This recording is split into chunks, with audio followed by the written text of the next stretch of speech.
ٹھیک ہے وکالت کا معاملہ حرام نہیں ہے، پیشہ جائز ہے، لیکن ہمارے ہاں اس کے لوازم یہ ہے کہ جھوٹ بولو اور جھوٹ بلواؤ، بیان پڑھاؤ، یوں کہنا ہے تم نے خلاف واقعہ، یہ حرام ہے۔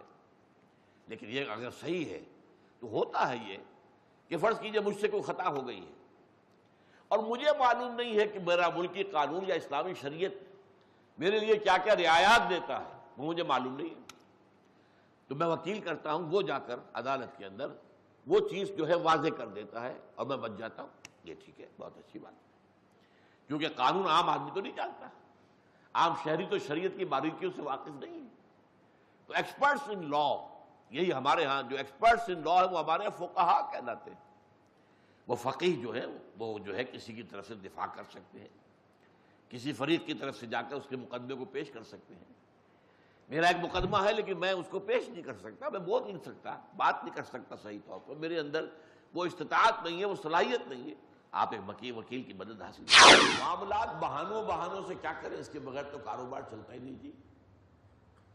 کیا کریں جی، وکالت تو جھوٹ بولے بغیر چلتی نہیں، وکالت اور کوئی مقدمہ، ان کا کہنا یہ ہے قانون ایسا ہے، کوئی صحیح سے صحیح مقدمہ بھی ثابت نہیں ہو سکتا، کامیاب نہیں ہو سکتا جب تک جھوٹ شامل نہ کیا جائے۔ تو بھائی دفع کرو اس پروفیشن کو، کوئی اور کام کر لو، کوئی چھابڑی لگا لو اگر حلال کھانا، لیکن بہانوں سے